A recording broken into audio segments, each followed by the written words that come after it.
कारण आपला म्हणजे माझ्या असं ऐकण्यात आलं आहे, अशा म्हातार माणसाच्या ऐकण्यातून मला आलं आहे की आपला वाडीला पहिल्या काळी भरपूर मान होत असायचा.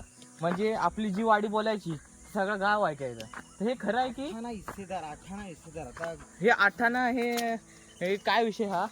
आठाणा हिस्सेदार म्हणजे आपल्या गावामध्ये आपल्या वाडीला आठाणा हिस्सेदार आपण म्हणायचो. जे त्यावेळेला जो आपण पूर्वज आपले आहेत, हां जे आपण इकडे करंजानी गावामध्ये आपण बसलो, आपण मूळचा आपला मूळ पुरुष शिकला नाहीये.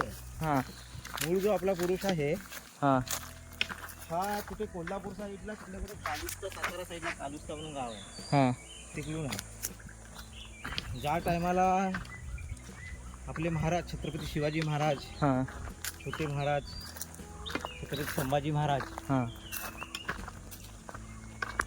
हे ज्या टायमाला स्वराज्य निर्माण त्यांनी केलं, हां आणि त्यानंतर जे छोटे महाराज आपले संभाजी महाराजांना ज्या टायमाला पकडलं मुघलांनी, त्यानंतर सगळ्या सरदारांना त्यांनी, जे मराठा सरदार होते ते सगळ्या सरदारांना पकडून त्यांना मारण्याची त्यांनी हे काढली होती, मोहीम काढली होती. त्या टायमाला जे कोणी सरदार वगैरे होते ना आपले, हां ते सगळे नाव वगैरे बदलून एका एका प्रांतामध्ये जाऊन तिकडे ते लपले किंवा थोड्या टायमासाठी ते लुप्त झाले. हां तसेच आपण शेलार मामाचे वंशज म्हणून मानले जातो.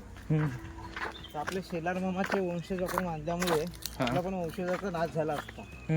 पण अशी एक स्टोरी अशी कानावरती आहे ऐकलेली, हां म्हणजे ज्या टायमाला असं झालं आपलं, त्या टायमाला ज्या मुघलांपासून वाचण्यासाठी, आपला जो वंशज वाचण्यासाठी हां छोटंसं बाळ होतं, हां त्या बाळाला एखाद्या बोरीच्या झाडापाशी लपवलं गेलं. आणि मग त्या बोरीच्या झाडापाशी, त्या टायमाला शेळ्या कशा बोरीच्या झाडापाशी यायच्या बोरं खायला, शेळ्यांचं खाणं बोरीचं झाड, पाळा खायच्या. आणि त्या बाळानं तिथपासून त्या बोरीच्या झाडातलं शेळी पाला खात होती, त्या टायमाला तिचं दूध पियालं.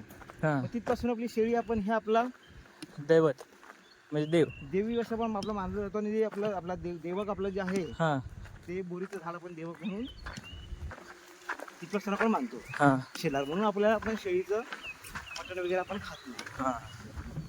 असा तो इतिहास आहे. म्हणजे अशी पूर्ण काय माहिती आपल्याला एवढी नाहीये त्याच्यामध्ये, पण ही अशी कानावरती आलेली माहिती अशी आहे.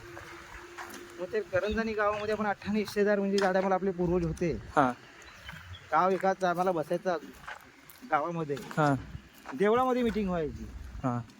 आता तशा मिटिंग होतात कुठल्या कुठे, तशा मिटिंग नाही.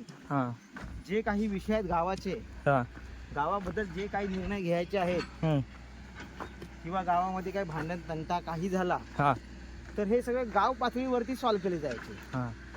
आणि त्यासाठी गाव एकत्र जमायचा गावदेवीच्या मंदिरामध्ये. आपली गावदेवी धाकटेबाई, थोरलेबाई, काळीशी काल काय बोलतो आपण तिला, तिच्या समोर बसून हे सगळे प्रश्न सोडवले जायचे. त्या टायमाला उगतवाडीचा असा मान, म्हणजे गावाच्या टायमाला जी आपली उगतवाडीतली जी माणसं होती, थोर मोठी माणसं, ती तिथे बसली जायची. आणि ते तिथे जे बोलतील त्यावरती पूर्ण गावाचा सहमत असायचा. म्हणजे कोण तिथून जर उगतवाडीकडनं काही कोण बोलला तर पुढे मग तो निर्णय मान्यच केला जायचा. म्हणजे असं नाही प्रत्येकाला न्याय देणारच बोललं जायचं. म्हणून त्या वाडीचं आपलं नाव होतं एकदम, की लोकांनी पण तशी जपलं होतं गावामध्ये. म्हणजे कुठल्याही गोष्टीला, म्हणजे जो खरा आहे तो खरा, खऱ्याला खरंच, असं न्याय देण्याची प्रथा ही आपल्या वाडीकडे आहे. आणि पूर्ण गावामध्ये कुठल्याही सामाजिक कार्यक्रमासाठी काही कुठलंही असो, आपल्या वाडीचं योगदान हे नेहमीच प्राधान्याला आहे. सगळ्यांनी आपल्या यथाशक्ती जी काही मदत करायची आहे ती नेहमीच पुढाकार घेतलेला आपल्या वाडीने. तर गणेशा, तुला आता विचारतो की तुला गाव आवडतो की शहर आवडतो?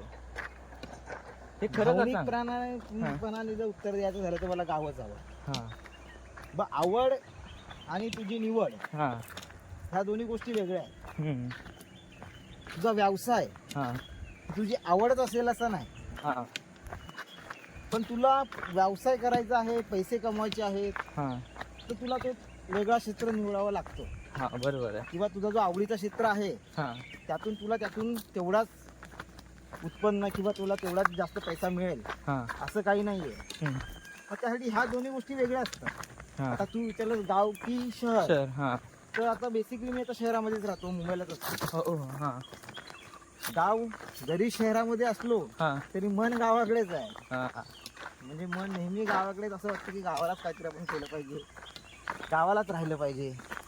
नाईलाज म्हणून शहराकडे जायला लागतं. सोबत जावं लागतं आपल्याला हां. शहराकडे, मुंबई. नाहीतर आपल्या काय आहे? गावामध्ये नोकरी धंद्याचं जर हे असतं नोकरी धंद्याचा बसून तू बोललास ना, कसं आहे माहितीये, हां. गावाला जर तुला नोकरी धंदा करायचा असेल हां तर मेहनत तर खूप आहेच आहे. मेहनत हो. तर करायला कुठेही गेलं तरी मेहनत आहे. मेहनतीशिवाय काय नाही. पासून तुला पाया घातला पाहिजे हम्म. किंवा तुझ्याकडे भांडवल पाहिजे हो एखादा व्यवसाय सुरू करायचा. कारण की आता जिकडे तिकडे कॉम्पिटिशन आहे. हो जग कुठल्या स्तरावर पोहोचलं तू बघतोय सगळं. हो आधुनिक तंत्रज्ञान एवढं वाढलंय की तुला त्यानुसार चालावं लागतं. हो आणि ह्या सगळ्या गोष्टी लक्षात घेता हम्म. गावाकडे पण खूप सारखं करण्यासारखं आहे. पण तुला त्यासाठी जसं मी बोललो की भांडवल पाहिजे, तुझी एक विजन पाहिजे हम्म. की काय केलं पाहिजे, आणि सातत्य पाहिजे त्या गोष्टीमध्ये. नुसतं येऊन येऊ का एखादा मी आज बोललो की यार मला करायचं वाटतंय, हम्म. मग आलोय, पण ते करण्यामध्ये तुझं सातत्य दिसलं पाहिजे, हां तरच काहीतरी म्हणजे होतं. पण गावाला म्हणजे जीवन तू मुंबईच्या धकाधकीच्या जीवनापेक्षा गावचं जीवन हे खूप चांगलं आहे. हम्म. म्हणजे तुला शुद्ध हवा मिळते, हो हो शारीरिक तुझं शरीर जर चांगलं असेल हम्म. तर तू काही करू शकतोस. हम्म. तर मुंबईचं जीवन तू बघशील तर ट्रेनमधून एवढी धावपळ असते, हम्म. सकाळी लोक एवढी असतात, तुला कोण कुणाचं नाही मुंबईमध्ये, हम्म. कोण कुणाचं नाही. त्या गावाला कसं तू सगळी लोक तुझी आपली आहेत, हम्म. काय झालं तुझ्या बरोबर आहेत हो हो कुठल्या अडी अडचणीला, समजलं. हो म्हणजे पीसफुल लाईफ जर एखाद्याला जगायचं, प्रत्येकाचा पर्स्पेक्टिव्ह वेगळा असतो, तर प्रत्येकाची विचारसरणी वेगळी असतो. काही जर एखादा माणूस जर जन्मापासून मुंबईला राहिला, हां त्याला तोच क्लायमेट आहे पुढे, हम्म. त्याला तेच पाहिजे, गर्दीवालं पाहिजे सगळं, हम्म. तसंच त्याला लायटिंग सगळं पाहिजे, बिल्डिंग पाहिजे, हां तशा गोष्टी आहे. एखादा माणूस तर मी मला प्रश्न विचारला, हा माझा वैयक्तिक हे आहे की मला गावच चांगलं